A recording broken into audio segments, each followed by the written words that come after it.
Hey guys, thank you for checking out this episode. We'd love your support by heading to patreon.com/freshlygrounded. It really does make a difference in helping us continue making this content. And if not, no stress. Enjoy. Assalamu alaikum, guys. Welcome to Freshly Grounded, episode 200 and...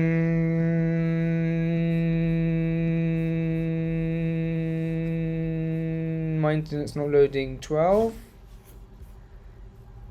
Maybe 212. I always do this. I never remember the episode. And guess what? My microphone's not even on. Oh my gosh. Alright, we're gonna just fix this live rather than redoing it, because that's what we do, is just do everything on the cusp. There we are. Look at that. I fixed the mic live. Episode 221. I said 212. Wow, so off. Wow. Episode 221 of Freshly Grounded. This episode, actually, before I mention this episode, guys, I, Faisal Chowdhury, am now on Twitter. At this tender age of 2021, I finally joined Twitter. Oh man, basically guys, we have this internet issue at our office. If you watched current events last week, you saw we did the whole episode on what is it called? Oh, this is the worst intro I've ever done in my entire life. What is it called? Hotspot. We did it on Hotspot. Alright, let's get into it. Alright. Episode 222 of Freshly Grounded. Welcome. This episode is with Nadir Jibz. Nadir is, you would have seen him on the Freshly Grounded channel on current events. And he does current events alongside Zach Bendiff. And the guys are killing it with current events. They've got a loyal following who turn up every Tuesday night at 7 p.m, which is where you can see him on this channel, Tuesdays, 7 p.m. And we just spoke about all sorts of stuff, mainly how he made a transition from being the class clown in the bottom set of every class to then smashing his grades, and now on his way to being a maths teacher, inshallah. And we spoke about many different aspects and things that you guys would enjoy. So enjoy, and apologies for the awful introduction. Let's get into it. And welcome to Freshly Grounded, the brand new podcast. Well, it's not exactly brand new anymore, is it? Welcome to Freshly Grounded, the podcast. That's better. Created by best friends Faisal and Sam. Huh? I said welcome to Freshly Grounded. After that bit. Created by After that bit. best friends Faisal and Sam. Really? Mr. Nadir Jibz. Nadir Jibz. You give me a new name. Nadir Jibz, how you doing? Alhamdulillah, I'm good, man. How are Well, you? yeah. Alhamdulillah, I'm very good, bro. Jazakallah khair. How are you finding the current events? How you're like 10 weeks into it now, and it's the first time you are like doing something like this, I suppose, like properly on camera, other than like 1 or 2 appearances for charity events and stuff. How are you finding it? Firstly, it's an honor to be part of the team. I appreciate it. And be invited. You had to say that. Yeah. To be invited to do it with my friend Zach. Firstly, I think it's like it's beneficial for me, because obviously I have to keep informed with like the news. Have to keep up to date with what's happening in the world, so that helps me. And also I'm feeling the love as well from like the people that, you know, watch, viewers, family, friends. So yeah, I think it's definitely benefiting me, and hopefully it's benefiting others. You seem like you like fell into it so naturally. You know, we said that it was like the first time you're doing it, but it looks very natural. You know, it is. I don't talk too much. That's why. Yeah. I'm very laid back. I let Zach do the talk, and if I have something to say, I just put a few comments in. That's all. Yeah, Zach's Probably very talented, and so it's got the nice when energy. you have it's nice when you have someone like that to carry like the narrative. It does make a lot of things easier. Yeah, that's how it is. That's how it's been with us, actually. To be honest, like since we've started. Yeah. Yeah, it's always like, even like on stage and stuff, like just let him. He brings the energy. If I have a few things to say, I'll just say it. You bring the maths. Huh? I bring the maths. No, it's good, bro. It's a perfect. That's the kind of partnership and like tag team that you want. You want someone You want two people who bring different things to the table. Yeah, you don't want to clash. Yeah. You don't want to clash. You don't want to clash, but you also don't want to be. You don't want to have like weaknesses in the show and stuff like that. And so when you come with something and then he comes with something else, and then it makes a good partnership, man. And I think it comes across on screen. People really enjoy So? it. Yeah. I thought there was obviously I thought like there was weakness, but obviously every week you do it, you get more. It becomes natural, organic, and you just get used to it. Yeah, I think any weakness that would comes from inexperience, not from like lack of talent or anything like that. And that can only be beaten with experience. So now you guys are 10 weeks into it, and inshallah, like you're seeing, like the thing that I like with current events is that you're seeing a consistent, regular activity with the audience. How there's regulars that are coming in. You can just like off the top of the head, bro. You can like there's like RB, there's a lot. Penalty UK, earlier, Raccoon. Yeah. There's a lot. Which is nice because like you want to build that community and that audience. You want it to feel like something where, you know, every Tuesday night everyone's like just chilling. I think the thing that people enjoy with podcasts, shows, current events, stuff like that, is this idea of community. You know what I mean? Like it's already a barrier that, as from an audience perspective, I'm not in a room with you guys. But the fact that then you guys include me by talking to the chat the whole time, it does feel like I'm in a conversation with you. And that's the hardest thing to create, through having this gap when you physically know that you're not in the room with someone. But if you can close that gap through conversation, through that sense of community, then all of a sudden, like, you're onto something, I reckon. I reckon you guys do that really well. Yeah. I think, obviously Zach loves the comment section, innit? And he likes to interact with the comments, and we have built like a good relation. We even put like 3 moderators from the comment section, so like to help us out if there's any like what was it for, like, any trolls or anything like that. It's not as much for trolls as it is for like. So if you guys are on screen and a producer is producing the episode, it's hard to manage a chat like at all points, and it's less for trolls. I think there's only been one occasion where you guys have had someone that's been like a bit much. But I guess it is for that. And like one time we were doing this stream, me and Mohammed for Dad's Dunya. And bro, it went, we was talking about like, I think we were talking about like changing nappies or something. And like and generally, alhamdulillah, on freshly grounded content, there's very few dislikes, like 1 or 2. MashaAllah, that's good. And actually, I said, what happened is we were talking about changing nappies, and I saw a dislike, and I see another dislike, and I said another dislike, and I said to Mohammed, we better speed this conversation up because I don't think people like hearing about the toilet and that. And then I thought, now this is weird. Like we wasn't speaking about anything that like wouldn't generally be spoken about. Do you know what I mean, on Freshly Grounded? So then really thinking, bruv, this it's a bit much. And then I go onto the YouTube like while we're live, and it's been taken over by like hundreds, it seems like, but probably not hundreds, I'm probably exaggerating, but loads of like right-wing like anti-Islam bots or something, and it's like going to like 60 dislikes, and everyone's like, you know, like F Islam and all these different like horrible things they're saying like about like Islam and like just mad extreme comments. Does that trigger you? No, it didn't. It doesn't trigger me, but what it made me bug out from the technical aspect because I'm not there to fix it. Yeah. Do you know what I mean? Yeah. And so having moderators is something kind of. I see. In that regard. But no, hopefully we don't get any of those guys. In the I think it was just some kind of bot situation. So now, if something like that was to happen, you guys wouldn't have to worry about it because then moderators would be handling. What are you like with stuff like hate? Yeah. From who? Random people online. I don't really get that, honestly. Rather. No, but if you were to, how would you think you would react? I should ignore it, to be honest. There's not much I can do. Have you got thick skin generally? It depends what they hating on. There's not much to hate on. It's no, but silly stuff like stupid stuff. Nothing that's worth. Yeah, everyone's a human, so obviously if someone attacks you or your character, obviously it'll get to you a bit, but obviously just brush it off. No, but a level like way. But that's why I don't want to be like a big public figure, bro. But if someone was just like, because you can't control people, you can't control how you are, but you know, like if you're genuine, right? And I agree, there's nothing to hate on, but there's people who just drop comments for the sake of it. No, definitely, and I've had that before. Nadir's being stupid. No context. Oh. I'm saying that kind of stuff. I wouldn't care. I'll laugh at that.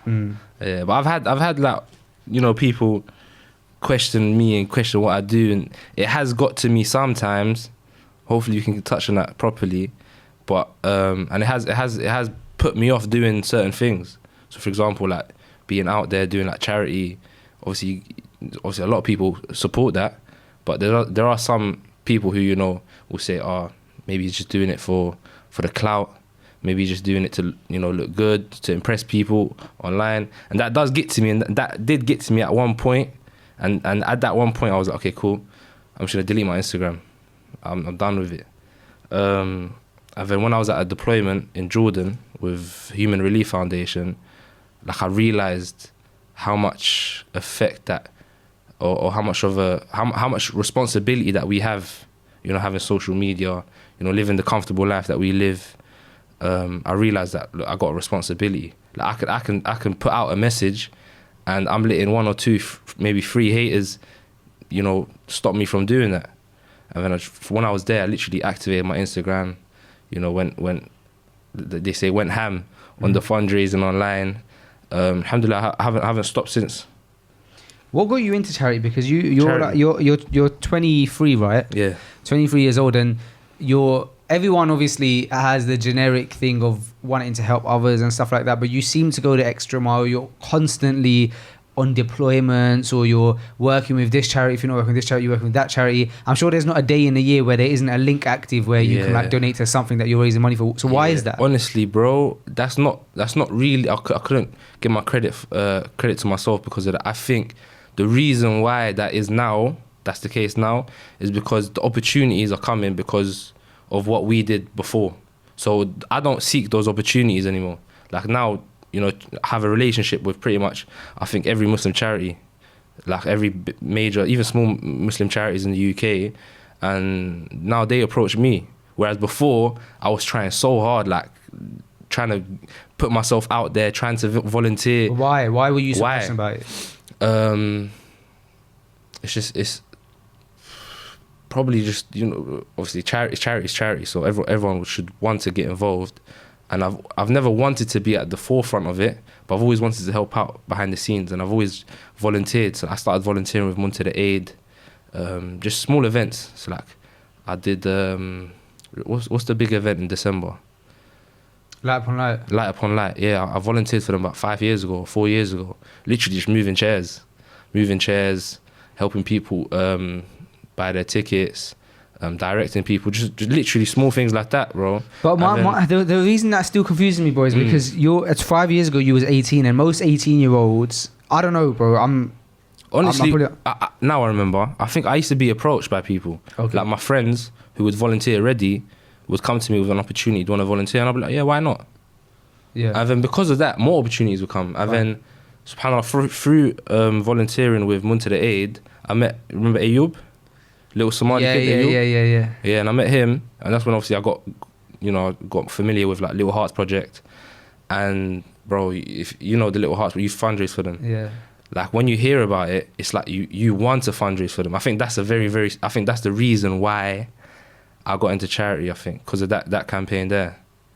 Yeah, that project is an amazing project, and like you said, it touches your heart because you see it. So Muntada's not a huge charity as well. Yeah, and so you can see everything happening and how it's affecting people. Yeah, and especially meeting Ayub, like you said. And not only that, bro. You know Yusuf, right? The Moroccan. Yeah. He's an amazing fundraiser. I think he's probably one of the best fundraisers. He's been on this podcast. Oh, is it? Yeah. He's one of the best, bro. He will get everyone on the fundraising thing. Yeah. When he speaks, bro, you listen. And you know, I was quite close with him. He's a good brother. I did i'tikaf. So i'tikaf is like when you stay in the masjid for the last 10 days during Ramadan, and it was at Muntada. And he would, because we're both Moroccan, he'll come to me, ask me, can you do the buckets? And it's something I didn't really like to do, innit? Like standing outside the exit of the mosque, asking people to donate. I felt shy. And he would tell me, like, you know, raise your voice, try to be energetic. And I tried my best, but, you know, I'm a very laid back person. I'm not really the loud, screaming type. Obviously, me and Zach, we just bounced off each other, innit? And we just enjoyed it.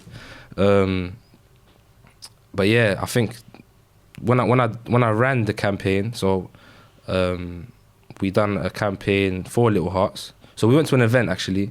me and Zach went to like a Mufti Menka event, a dinner, for Little Hearts, and Yusuf was fundraising, so he done a speech, and he was struggling to get people to do the pledges. Oh, really? Yeah, and I felt bad. Even Yusuf. Yeah, bro. Like it was quite dry, bro. It was dry. And I felt bad, and I was like, look, Zach, bro, just like we want to raise money for them anyway, innit? So just pledge like 7.5. I was like, we'll raise that, inshallah. Like it sounded very optimistic at the time. And then, you know, he pledged for 7.5. It was literally just... You made Zach pledge it? Yeah, bro. But the reason... Because obviously we were volunteering. Okay. So I made him take off his volunteering T-shirt. Okay. And he was wearing a 4 minute, so he pledged 7.5. And obviously Yusuf just bounced off that. Look, our young brother here, you know, mashallah. Sometimes they need that, man. Yeah, to encourage other people to pledge as well. And when they see like a young... It was the room was filled with about 30 to 40-year-olds. So they're a bit older, and we were just the youngest there. So when they saw Zach pledge, I think they got a few more pledges because of that, I think. You know that job that Yusuf had that day of standing on the stage and trying to raise funds? It's one of the most difficult jobs. It's difficult, It's bro. one of the most difficult jobs. I remember when I first got booked for an event to speak, yeah, and he said, "Can you fundraise as well?" And I was like, "Oh, I don't know if I can." And they're like, "Oh, like if you can." I must have said, "Yeah, this is the first time, yeah." And bro, and I don't think you should even be allowed to do it at that age. Because I was probably like, it was probably about 4 years ago. So I probably wasn't even that young, but I was a bit shy than I am now. And standing on a stage asking people for money is not, and I think the only way you should a lot of people see it as annoying. Yeah. Because it gets dragged. And I think that's why they maybe try to experiment with getting someone on who's younger, because they're not used to, but it didn't work. And it drags on and stuff like that. And I think that the only person that should do that kind of stuff is a person who's so invested in a project because they've lived in that project for a bit, in the sense that they've gone to the deployment and they can speak about it from the heart. Because anytime someone speaks from the heart on those kind of talks, bro, you can tell. Yeah, you can tell. That's why you used to just speak. He's been on deployments Right. as well. Okay, yeah, exactly. Yeah, Definitely. I think that makes it, because they just asked me to speak, and obviously I care about sadaqah. I care about helping people. Helping in raising money, but you don't want to be that it's annoying tough. person on the stage, Yeah. you know, You're just conscious dragging the of that. event. Yeah, 100%. Yeah. you know what everyone's thinking. Yeah. Everyone's thinking, and let it us happens eat. at every event. Yeah. So yeah. Everyone's thinking, let us eat. and It comes we before got the to food. yeah. It comes before the food as well. And it's not even anyone's fault, bro, because we've been that person in the audience. We're like, oh, come on. Like, It's true. That's what I like what Raheem does. When Raheem Jung does it at these events, first thing he says when he gets on stage is he says, "I know what you guys are all thinking. Oh, not this guy again." It makes it fun. Yeah, and he goes, "I kid you not. I was at an event recently. This is what he's done. Like I think a year ago. Yeah, last year December. So 2019 December. So the year before last, basically. We did the tour, the Light Upon Light tour, and Raheem was doing the fundraising for some of it, and he goes, "I know what you guys are thinking, blah blah," and he goes, "I kid you not. A few weeks ago, I was at an event, and they said, let's bring on Raheem Jung," and he goes, "When they heard my name, he goes, everyone got up and ran and like just left like to the break area." And he said, "So thank you so much for not doing that." But at the end of the day, he's there for such an amazing, noble cause. Yeah. But it's hard. It's a hard graft, that one. Yeah, it's a tough job. But it's needed as well, and Yeah. it's needed because obviously they get a lot of donations from that, They get and a a lot lot. of pledges. Yeah. A lot of people like they go in there, and they're not intending to donate even at the start of the speech, but sometimes like the eloquence of the speaker, it hits you, bro, and it makes you want to donate or pledge. A lot of people think like when you put your hand up, there's a misconception when you put your hand up you have to pay the money straight away, but that's not the case. Like you can set up a page and just fundraise online, and I think if more people knew about that, I think more people would pledge. Especially, you know what? I reckon it was probably around the same event that you was doing the chairs at, right? Because about 5 years ago in Excel, when Muntada were doing the Little Hearts one. I don't think it was Little Heart. I think at that time they were doing Rohingya. Okay, there was one where Muntada was doing Little Hearts years ago. Yeah. About 5 years ago, maybe. It was a sister in my family, yeah. Yeah. and she ended up putting her hand up, and her friends pledged like a mad amount. But they obviously didn't go to pledge, but they just hit them. But then the beautiful thing is that with Islam is that we know how serious a pledge is, and so after they left, they was like, now, and it must have taken them, bro, like maybe 2 years or something, or like, it wasn't like, all right, now you pledge this person 100, but they pledged a few racks. And they got it in the end because they knew the seriousness of the pledge, and they would work for it. And they would say like, and these sisters aren't like extroverted sisters who are going to hit everyone up. Yo, can you do? But they managed to just together. There's 3 of them, and they had jobs, and they would like ask people and stuff, and they managed to get the donations. And it is beautiful, and you're right, it is needed, because when those people pledge, like, bro, those sisters, the promise is that they don't lose that wealth. In fact, the wealth increases. So there's no harmony. In fact, there's so much good that comes from it. But sometimes we do need that encouragement, innit? Yeah, definitely. And to be honest, you don't have to be like an out there, extrovert, energetic individual with 10,000 followers or 100,000 followers to raise money. Honestly, bro, like you can, like some people have 200 followers, maybe less, bro, and they're raising thousands, bro. Literally, like it's just like you said, bro, the sincerity, you know, when you speak from the heart, bro, people listen. Like when people see that you care, bro, they're more likely to donate, putting things out like videos, you know, actually caring, bro. Well, I've seen one sister here, she raised maybe like over 100,000 or 150,000, something crazy like that, bro. And she's not like a public figure or anything like that. It's just because it was an appeal that, you know, I think it was for Yemen. And literally, which come from the heart, bro, and people just listen to it. And there's another one as well, a sister from Sudan. You know, she was raising money for Sudan, and she raised thousands as well, bro. Like I'm saying, like over 50K. Just one person, bro. Bro, it is amazing how when someone has sincerity, it goes a long way. Yeah, it goes. There's a sister in Manchester, and we went to this event, right, like for Spot, and it was the first time I travelled to Manchester with Spot. It was the first time I travelled with Spot, even like anywhere, and I believe. And this sister had put on a whole event, bro. She asked her family and friends to come. She hired the venue. She done everything. She said, if I put all of this on, can you lot just come and just tell your stories? And then Abu Bakr must have said, yeah, of course. So they didn't have to do anything. And when people are passionate about it and they have sincerity, bro, like Allah will make it easy for them to put on an entire event. But one sister who probably has never put on an event before, we went and it was one like the kind of events that organisations run. There's circle tables, everyone sat down, there's loads of people there. And she just had this idea and she thought, why don't I implement it? And that's, I think, the hardest thing with anything, any idea, whether it's charity, business or anything. And we'll move on in a second, because I know we've spoken about charity the whole time. Yeah. Can I just ask, how many people in that event? Not like, maybe like 100 or less, maybe even way less. You know that 100, bro, yeah. like all of those 100 people, they're going to go home inspired, bro, to raise money. That's what happened to me, actually. Now that I think of it, this is how I got into charity. So I went into a charity dinner. It was like it was for to build a school in Somalia. Like literally, I just got invited as a +1, bro.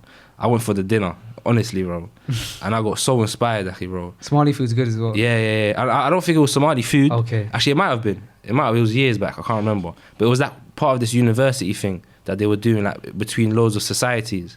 And then I looked at their community, bro, and I was like, wow, Allahumma barik, this is beautiful, bro.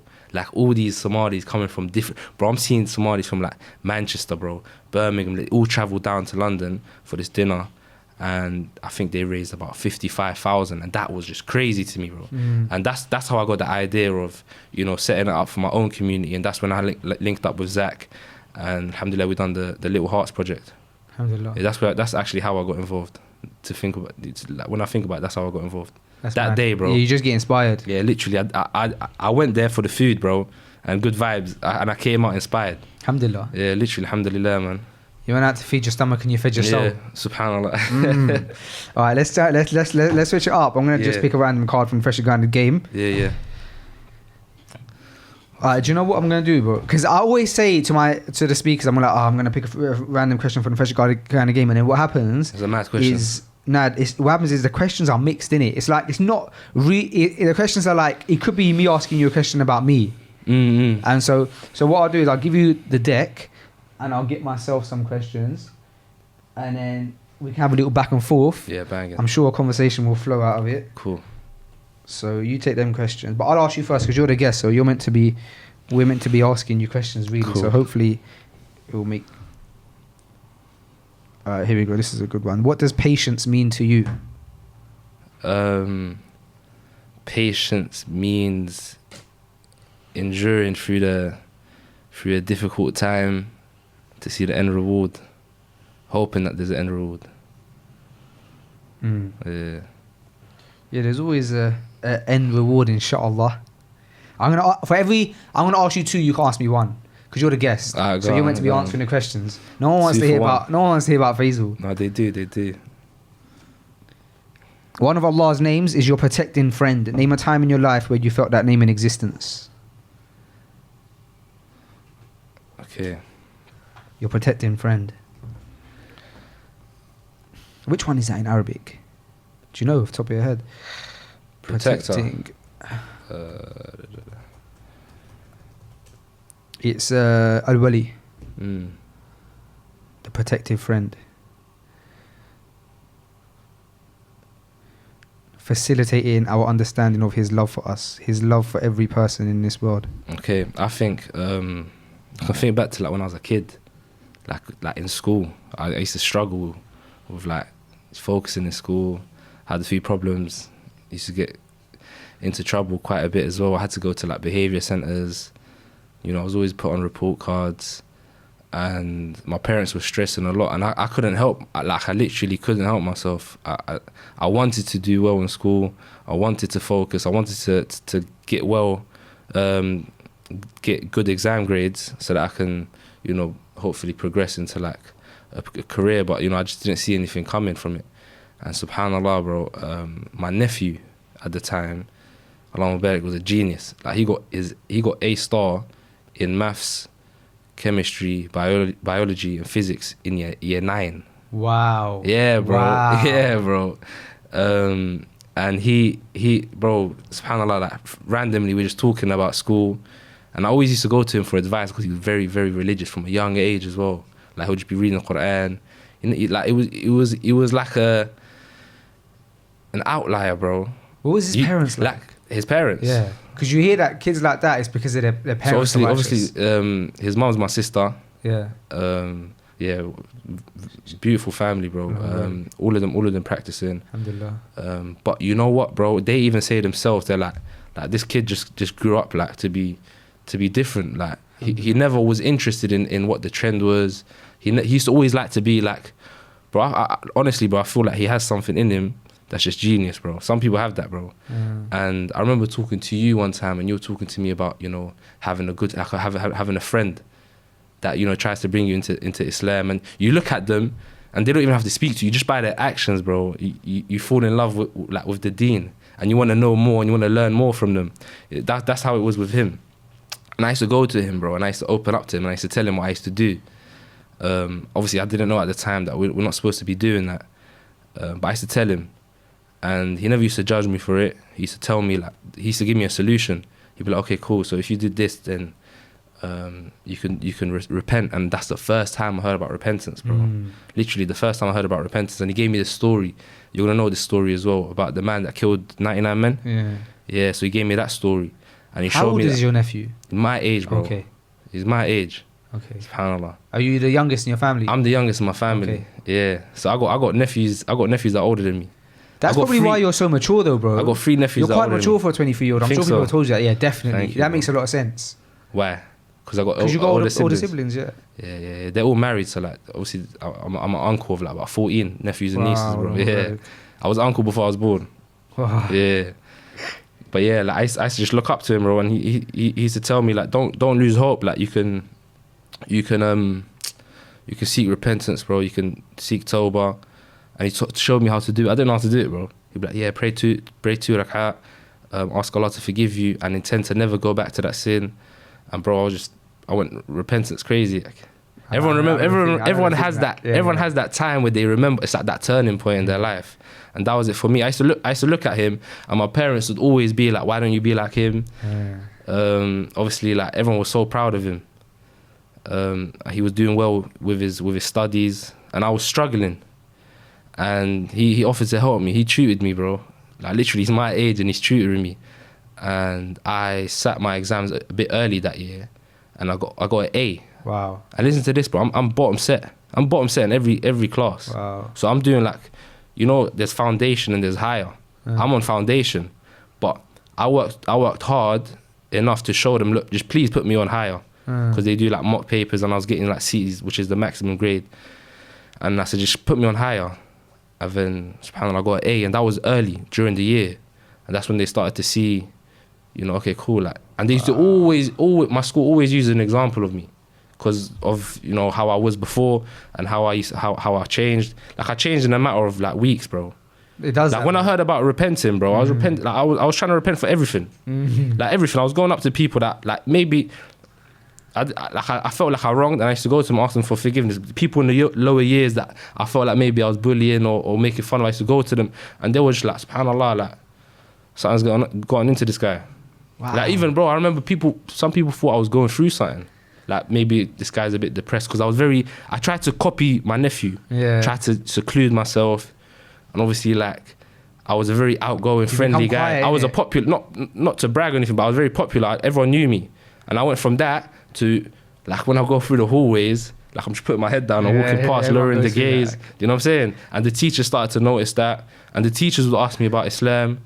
And I used to have these older kids as well that were in sixth form. So sixth form was like year 12, year 13. So I think they were 2 years above me. And I used to seek advice, like, what to do, what to study for like A-levels, and they would always tell me like do maths and science, and I didn't have a passion for it, but through my nephew tutoring me, I just got better at it and got good grades and took it to A-level, and I actually studied it as a degree, maths. That's an amazing story, bro. Yeah, I always think back. I'm grateful for having him as a friend and a nephew, bro. So at what point was there like, because it feels like through that whole period, it's like you feel like you got Allah as your protecting friend, right? Okay, yeah, I missed the point. Yeah, literally. Okay, cool. I was in a situation where outside of school, I was maybe around the wrong crowd. Not to say they were bad people. They were good people, but maybe just doing the wrong things. And, you know, not believing in myself. And I remember, bro, like when I used to do things, I used to feel guilty, and I knew that I had Iman, and I used to see other people, maybe they would do the same thing and, you know, be proud of it. But I used to get like butterflies in my stomach, because I knew that it was wrong. And subhanAllah, because of that wanting to change, Allah subhanahu wa ta'ala put him into my life at the right moment, bro. Literally at the right moment. Yeah, it's amazing. Allah knows what's in the hearts, innit? Yeah. Allah knows what the hearts conceal. Yeah, that's amazing, man. I feel you. I remember one time my auntie, she said to me, when I went through around that same stage of the journey, I probably went through it a couple of years after you, because I wasn't in high school. Yeah. And my auntie, I remember she said to me at one point, she said, because I was the one in the family that would like try and make everyone. I was like a clown, bro. There's videos now when I was like 4 years old. The whole family's in. I'm dancing, just trying to make everyone laugh and that. And I can tell. She sat me down one time. She goes, Faisal, you know, just because you're like trying to be religious now, I don't mean you've got to be quiet and boring. Like, oh, right. I used to have that all the time, bro. I was like, I know, but I can't. I said, I was defensive. I was like, I'm not, but I was. You know what I mean? But I couldn't find the right, like, how do you balance both? And that was always my struggle in the early years. I struggled with that a lot, bro. Yeah, I struggled with that a lot. Then you get... I felt like I had to change my personality. Yeah, same, because I was trying to be like him. And he's not like me. Yeah. Do you understand? Yeah. I felt like... And you know what he taught me? He taught me that character. Like good akhlaq, good character is the heaviest thing on the scale of Day of Judgment. It's the most important thing. And he taught me that, you know, character of your parents. Because, you know, when I started watching lectures online, for some reason I just felt like, you know, I could tell my parents what was halal, what was haram. Yeah. And he would come, he'll step in and be like, bro, you can't just do that. They're your parents, bro. Like if you feel like you see something wrong, if you feel like maybe they're doing something and you want to advise them, bro, do it through your actions, bro. Start showing them that you're taking Dean more seriously, set an example, and earn their respect. Then maybe go in with like a soft approach and show them like the right way. Don't just go to them and be like, no, you got to take this off. This is wrong. This is haram. Do you get me? You know what? Even leadership coaches speak about this kind of stuff on a completely non-Islamic level. There's a guy who I've spoken about quite a bit on here called Simon Sinek, and Simon Sinek talks a lot about leadership. He wrote the book Leaders Eat Last. And he says something that really relates to what you're saying here. And like, we can relate it to trying to give da'wah to the parents, kind of. Like trying like. He said that someone asked him a question. They said, "What do you do when you're trying to be a leader in a role?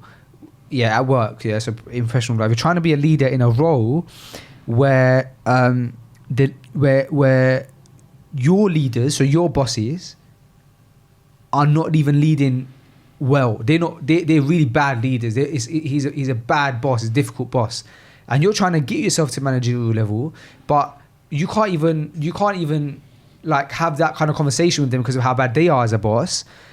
So I'm stuck. I like my industry, I like my job generally, but it's the people, the individuals who are in lead. I'm stuck here. And the advice he gave was amazing. He said, if you're so stuck, he goes, option one is you can leave, right? And obviously, with your parents, it's not an option. You can't just dock your parents out.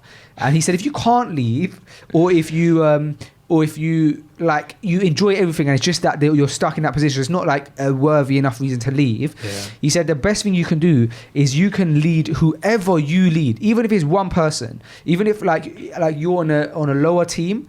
But you do have like some people under you, or even if you don't have anyone under you, like you're not in a role where you're in managerial position, there'll be people who are newer than you, right? So like someone else is just coming to the job, for example. If you just, how you would want them to be as a leader, if you lead like that, you become the leader you want to see, you become the leader you want to be, even if it's just with one person, word will get round. Like it will be like, how come that person's performing so well? I'm like, oh well, he was, and like when he gets his review, someone will say, oh, because my man taught me this, or he held my hand through it, or he consulted me for free on it. And that will start becoming a pattern of like, wow, that guy's such a good leader. And so you instead of trying to directly seek it, you become the leader. And like you're saying, I don't think people should seek leadership.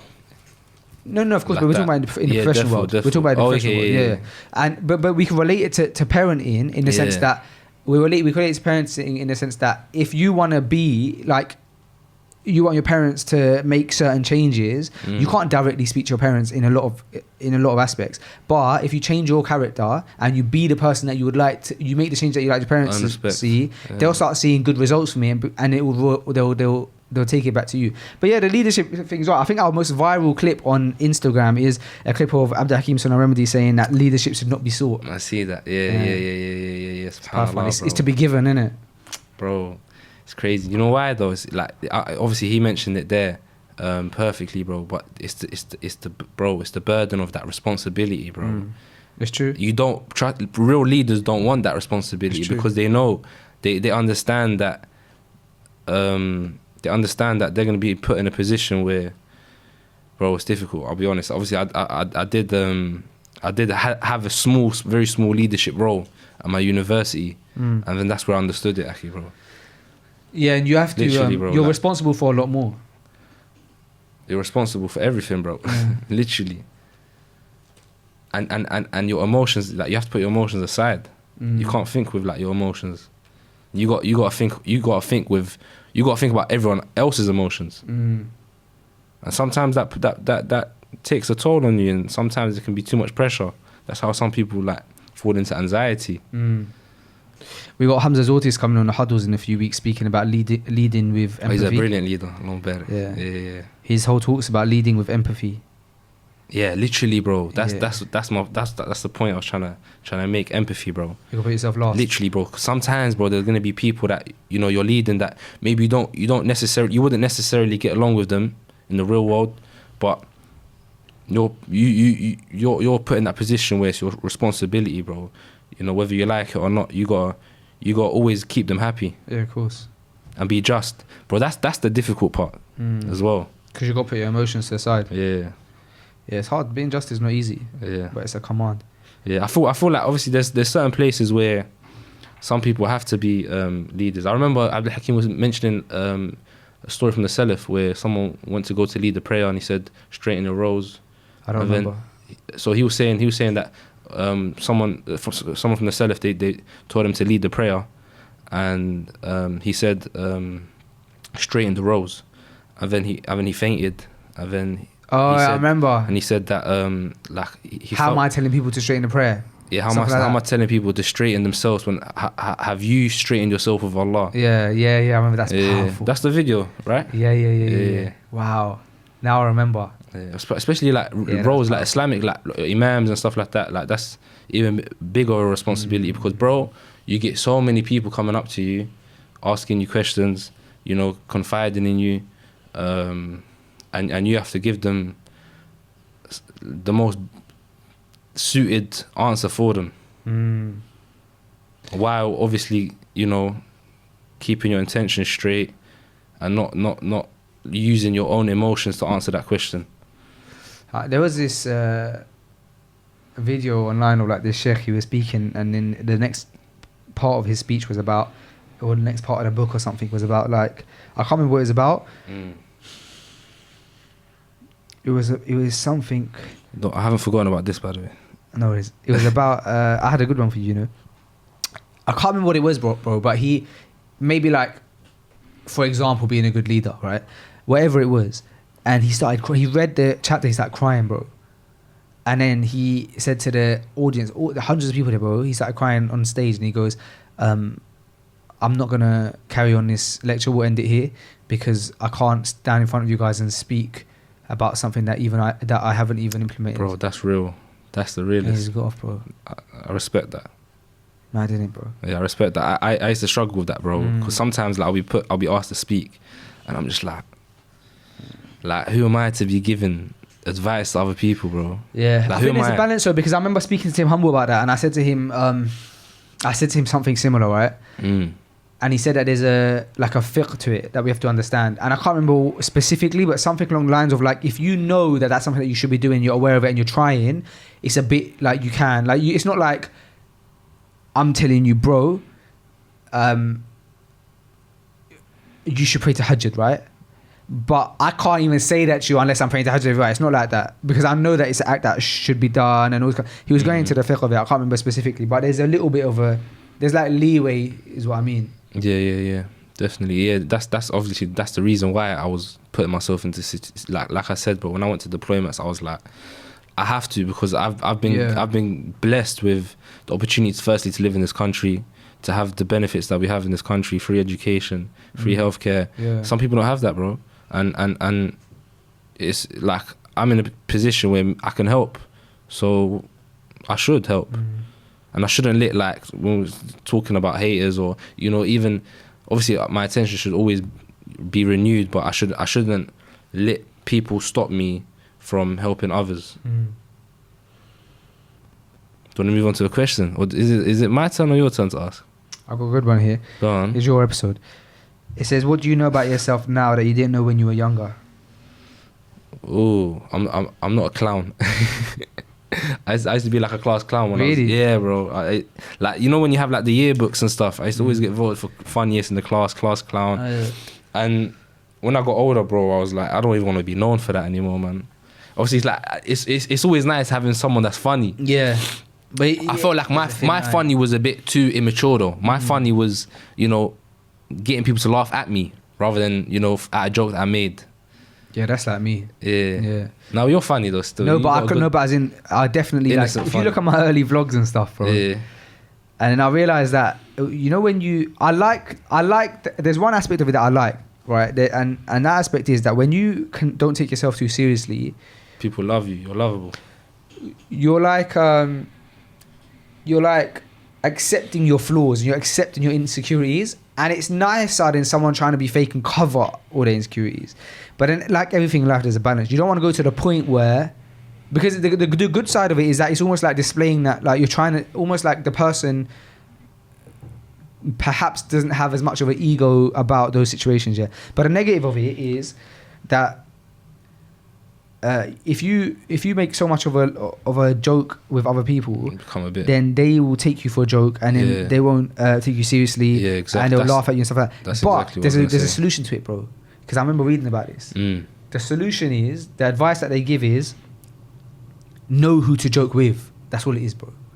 Literally, yeah. That's it. I Just know certain when to people you joke. can make them jokes with, but there's certain people that if you make jokes with them like that, they'll take it for granted. They say, "Oh, he makes that joke. I can make that joke about him." But if you was to make that joke with Zach, you know each other. You know Yeah. Zach's never gonna cross that line. Yeah, But if yeah, you just yeah. everywhere you Don't- go, don't but get now you're twisted, in the bro. office, you see Cairo and Nate, you start busting joke Nah, about yeah, yourself, and yeah. then all of a sudden, Nah, don't get twisted. I'm still funny with my friendship group. And Yeah. not only they'll see that. yeah, of course, that's how But it's meant to be. like how I am like around other people, bro.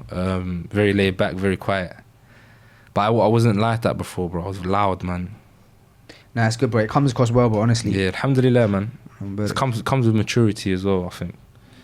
Yeah. Hopefully my son doesn't come out to be a class clown, bro.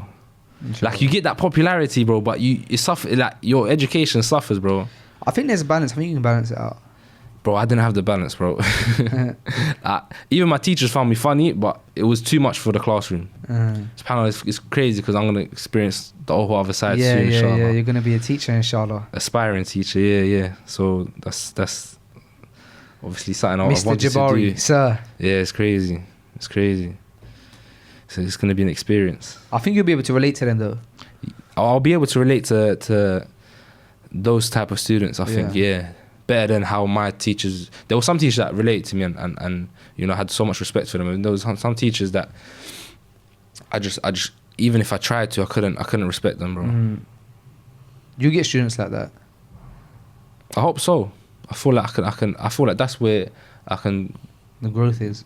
Yeah, I feel like that's where I can. That's why I want to become a teacher, just to help students like that like me, that, you know, get distracted easily and, you know, are suffering in terms of like education and even outside of school, and dealing with things like, bro, like you're hearing crazy stuff as well, like with school and kids going into the wrong direction. Back when I was in school, it wasn't as bad as how it is now. Yeah. Like you got a lot of kids getting into like the wrong path in terms of like course. streets, things like that. So obviously I want to be able to come in and hopefully, inshallah, be that mentor and, you know, show them a better way. You will, inshallah, bro. You're Inshallah. good. You're a good role model. I hope so. You got a card there. Yeah, this What is one it? is related to the funny thing. So, when was the last time you laughed so hard? When was the last time you laughed so hard your stomach hurt? You know what, bro? I think it was. I laugh a lot with my brother, Yeah. my older brother, and my older. I tell you what, the funniest person in my life, bro, is my older sister, and she's not a funny. Like, she's not a clown. She's not like a funny. She's the oldest, innit? So if anything, she's the most mature. So she's not like. But with me and her, just, you know, there's one sibling that you like you just find the same thing so funny. Yeah. That's my older sister. But I think the most recent time, I was laughing with Kareem about something. Me and Kareem, it's so funny because we work so much together. Yeah, you lot have them jokes. We've and we're working on the same staff. We have the same like view of everything. We're completely different personalities. Have you met Kareem properly? Yeah. Our personalities couldn't be more far apart, bro. He's like a perfectionist. I'm just like, let's just get it done. You're a perfectionist as well, a No. little bit, man. No, You like things done properly, though. I don't think so. Maybe there's not. like a standard. Maybe, like maybe just with like the freshly grounded stuff. Maybe. I don't know, bro. I don't think Freshly Ground is done very well at all. Nah, man. Bro, there's no lights Well, on us right now. you gotta I'm give yourself switching. credit. We don't I'm need switching lights. live. There's no lights. There's no like. Do you know what I mean? It could be done with a bit more of a finesse. But I see what you're saying. but I'm saying perhaps my standard, and that's probably because of the people around me. Yeah. When I see like Omar what he's doing, I'm like, oh, my standard needs to be a bit higher than it is right now. So maybe my standard is just a tiny bit higher than like what I maybe generally expect of myself. But no, I'm not perfectionist at all. And Kareem's Sometimes it's not good to be a perfectionist. yeah, I think. Sometimes. Do you know what? I think that the best thing you can do is Overthinking. you know how we know that there's no brotherhood without Islam. And Islam promotes brotherhood so much, and we see it from the Sunnah and stuff like brotherhood and friendships. It goes to show that it's so important to have a community in your life, and I think that the biggest advantage you can have is understanding yourself. Yeah, which I feel like you have. Like, you understand that you're a laid back person. You probably understand your flaws, what you're weak at. You probably understand and you're probably not shy to to Now, admit yeah. it, right? Admit Yeah. like what you're bad at. Yeah. And the beautiful thing about that is once you figured yourself out, you can make friendships with people and have relationships with people who are the opposite. And so what happens is that they bring, and as if they're Muslim as well, and they, because you know, on that day,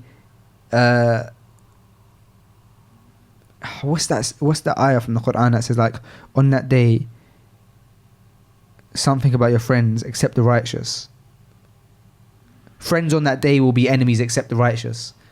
So you might as well have righteous friends now, bro, because it's gonna only work in your favor in the next life. So as long as they're righteous, bro, you should find almost like, or maybe like make dua for friends who are the opposite. And so I feel like I have that with Kareem. He's complete opposite to me, Yeah. but we have that thing of the deen that like joins us together. And then alhamdulillah, we find a lot of things like every now and again. I And see your point. you're in that stressful situation. You lot are different, but have obviously the same morals in terms of, you know, your deen, and you will never compromise that. Yeah, 100%.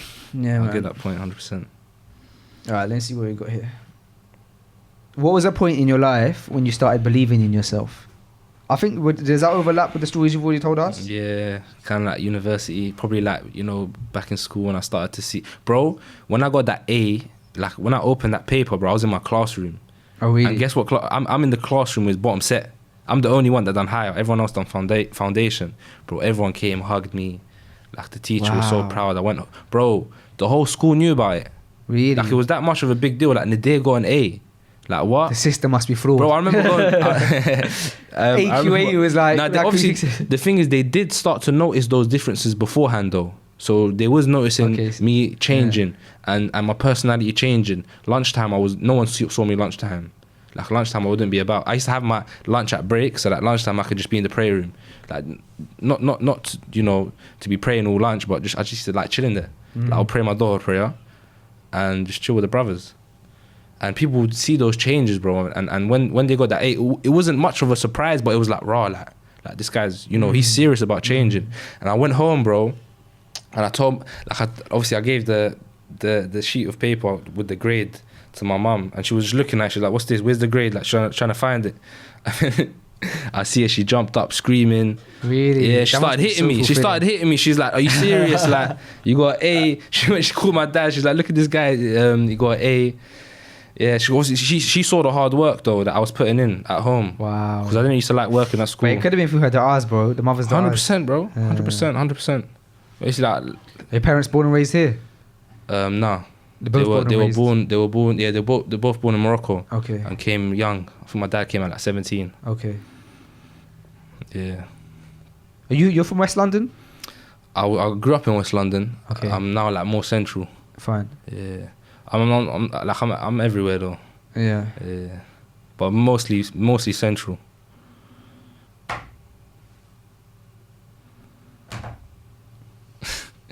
Picking the right one. Nah, because you know what? Some of them just don't relate. Like, I hear you. or you answer the questions that are...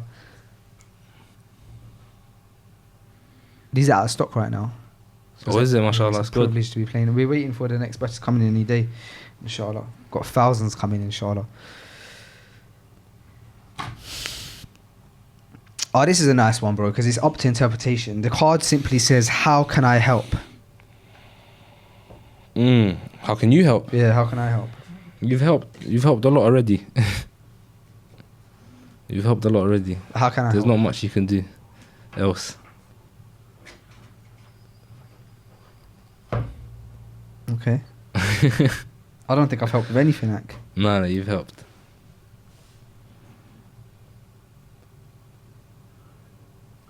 Do you think I'm reaching my potential? No. That's good. Yeah. I'm glad you said that. I'm upset that you're not bigger. Like, I'm upset. Wallahi, bro, I'm upset that you, like, there's channels, bro, with like millions of views, actually, bro, and they give no benefit to the people, bro, and people are just concerned with them, but you know, your channel, a lot of benefit, a lot of I don't want to say like beneficial speakers. I'm not including myself in that, but a lot of beneficial speakers that you invite to the show that I think they're slept upon, bro. Like your views should be on at least 500k a video, honestly. Hopefully one day. That means a lot, bro. Honestly, it means a lot. Yeah. Jazakallah khair. Barakallahu feek. Go on, open up a card, Ak. Cool. Who inspired you the most in your childhood? Do they still inspire you now? Okay, yeah, definitely. I think the person that inspires me now. It's a childhood. Yeah, that's what I was trying to reverse engineer the question, see if they still if they inspired me in childhood. Who inspired me in childhood?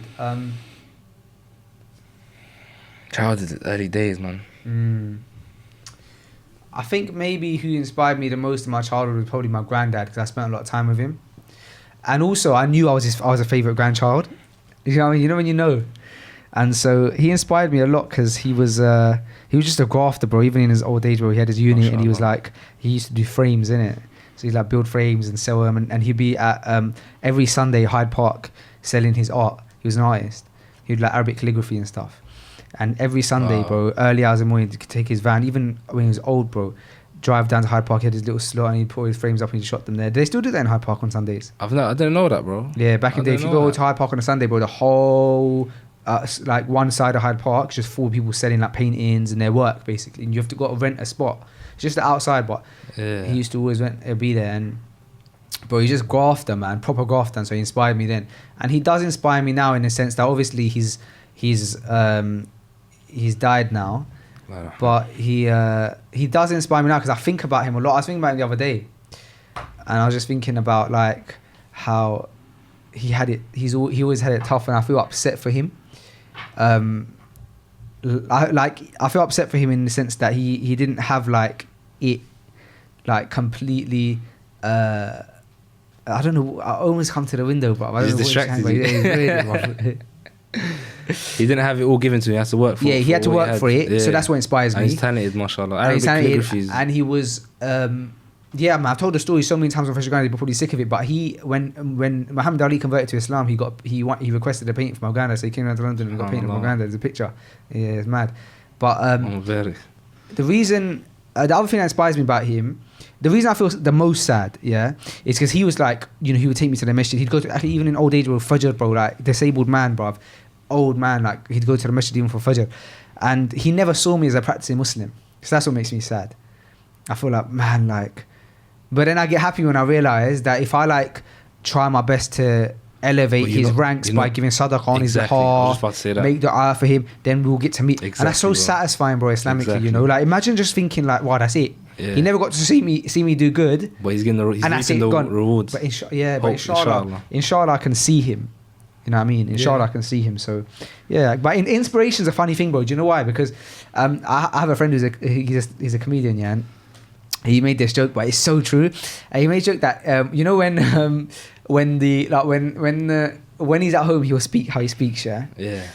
And then, like for example, when the builders come round and they're leaving, he's like, "Oh, you are mate, you're and change his accent completely." Yeah. And bro, I'm exact. If you listen to the 200 plus episodes of Fresh Grounded, it's like my accent changes throughout all the episodes, and it's not on purpose.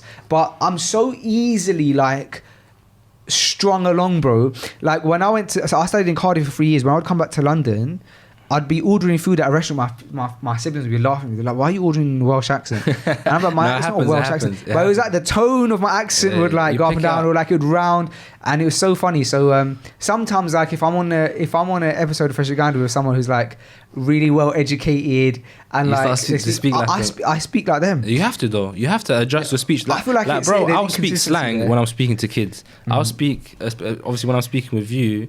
I'll speak how you speak to me. Yeah, it's true. Normal when you're working like.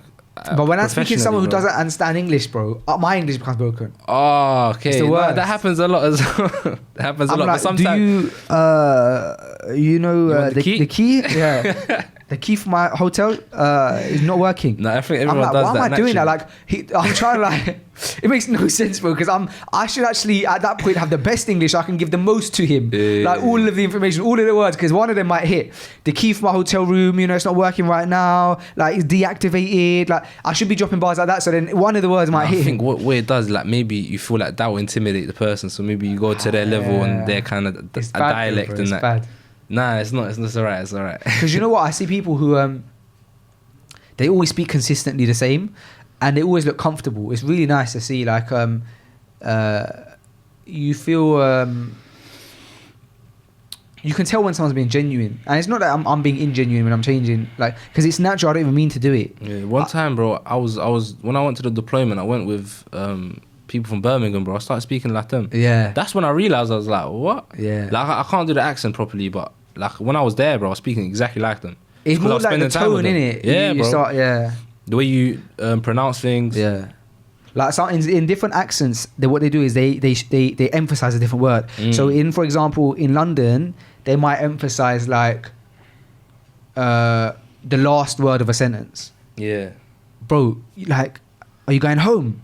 You know what I mean? Yeah. Whereas in another place, they might emphasize at the beginning, like, so it'd be like, I don't know, like, and it, like in Wales, it's like at the end there's a bit of a curve, like, of the word. Yeah. It's hard to explain. I probably can't even do it now. But like when you're ordering food or something, you're I like, understand. can I? Like, it's like Even if like you was to go to like America, I'm sure people will be like, "Y'all, yeah, y'all got some coffee." It was like Yeah. they'll try it. They'll try it, Yeah. match their accent, Yeah, just to look normal, I think, or just to fit in. in America, there's so many different accents. Yeah, but when they come here, they don't really like. They keep the accent, or maybe they try to adjust it sometimes and use. But we don't clock. Yeah, we don't clock it. Yeah. Yeah, it's an interesting one, that one, man. Like the whole like getting influenced. I feel like I'm easily influenced. Bro, I'll read a book, bro, and then I'm on the phone, bro, going, listen, what we need to do Freshly Grounded is we need to like, and it's like I'm so easily inspired by that, but it's bad because you can't see things. I don't like that I can't see things from like a objective point of view. I'm like, rah, that's such a sick idea. We need to implement that. Do you know what I mean? And sometimes you need to like. But bro, look at how perfect Islam is. It balances you out. It makes you go, all right, do istikhara, do istishara, like all that stuff. It adds time, like and then you got the boundaries of Islam. Like you might be, let's do that, but then that's not Islamically gonna work. So then you don't do it. Do you know what I mean? We've come up to the hour point, and it's Jum'ah today, so we'll round it up shortly. So let me just ask you a couple questions. Sure. I'm gonna cater these ones to you. Yeah.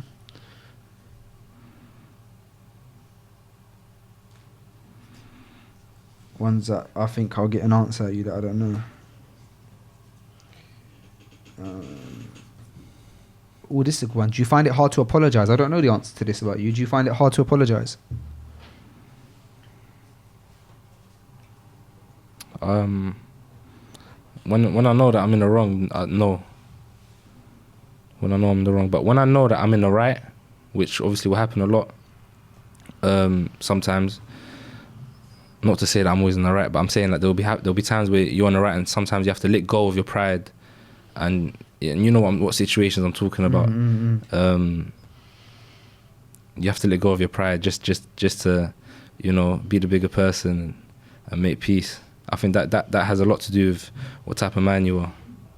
I agree. I think one of the most amazing things is, even if you feel like you're in the right, still apologising for what you could have done better. So not maybe if you feel like you're in the right, like me and you had the disagreement, and I'm 100% right, like it's just fact, but I could still come to you and be like, I apologize for the way I spoke to you, regardless of how passionate I was about the point, and I still believe that the point is it's feeling that you're on the right as well. That's like letting go of that.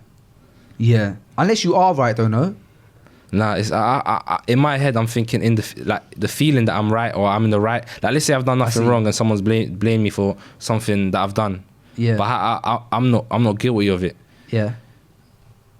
You know that you're not in the wrong necessarily, but you apologize for, let's say you made someone feel a particular way, even though you didn't mean it, you still apologize. I think that's just has a lot to do with like being a bigger person. That's true. I think it happens a lot with marriage and stuff, innit? Yeah, definitely. I know that's where you was going. I'm not. I had you, bro. I had you. I wasn't gonna out you like that. You did it to yourself there. No, that's cool. It's cool. I'm not married though.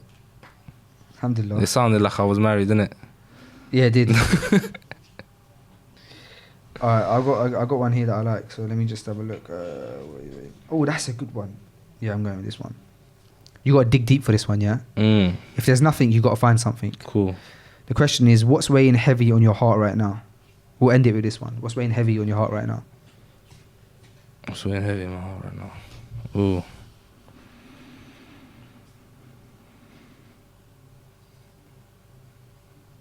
Oh, this is a deep one still. What's weighing heavy in your heart right now? I feel like you're trying to make me cry, innit? It's not gonna work.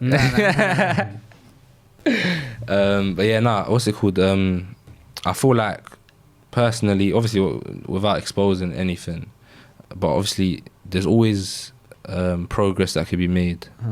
And I feel like I have the potential to make that progress, but maybe I'm not taking the steps to do that. And maybe that's just, maybe not putting myself around the right situations or around the right people in the right places. But, starting to do things like learn more about the religion. I think I feel bad that I'm not doing enough. And I know that I can. And I know that, like, from a young age, if I started from a young age, remember we were talking about practicing when I started in school, if I was, focused if I carried on staying in that level, obviously Yemen goes up and down, innit? We know that. But if I, tried to maintain that level of Yemen that I had back then, bro, I know that, I would have knew a lot more about myself and the deen. I would be in a better position, I think. What do you think distracts you from that? Life, bro. Life. Distractions, actually, bro. I had a similar thought recently, bro, yeah? And shall I tell you what really inspired me? I won't say his name because he wouldn't like it being said, but people can figure it out. Cool. But I just know he won't like it being said, like, about him. But see this brother that we had on the podcast a few episodes back? You'll know who I'm talking about.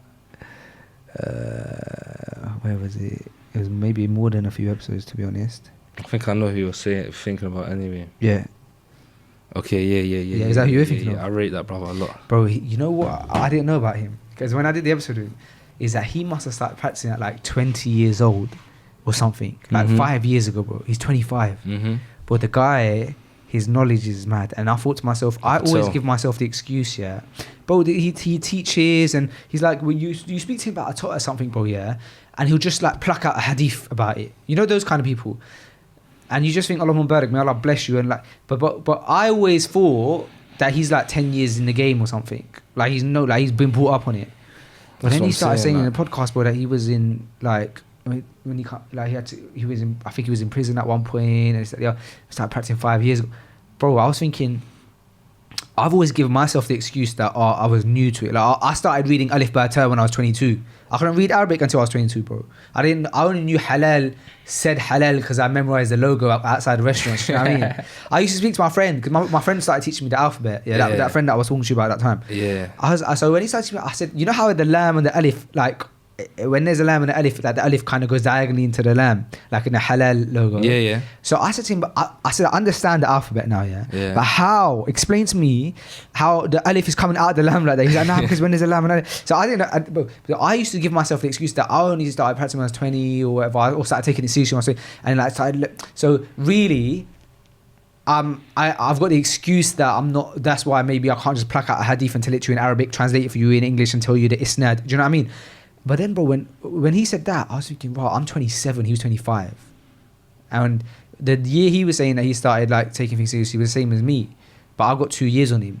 But I'm nowhere near his level. This is exactly what I'm saying. So I was like, raw, I'm misleading myself. I'm saying to myself, oh yeah, it's minor. You're fresh. Yeah. Bro, 7 years not fresh, bro. Bro, there's always excuses that can be made, innit? It's just going like working past them. And also I think you definitely appreciate the fact that you've learned it though now more than if you learn it from when you was a kid. Yeah. Right. Yeah. Yeah. I think that's a big thing as well. Because you had to struggle to learn it. You know, when you're a bit younger, your memories you can retain knowledge a bit easier. Maybe you see the value in it as well. Because you have less distractions, huh? Maybe you see more. Maybe you see appreciate it, bro. Yeah, because as an adult, you went and you sought ilm and you tried to learn the Arabic language. Why? Because in your heart you wanted to read the Quran, understand the Quran. Whereas if you was a kid and you obviously your parents put you into school, you don't obviously understand why you're there. If anything, like, it seems as if it's a burden at that age. Yeah, it's true.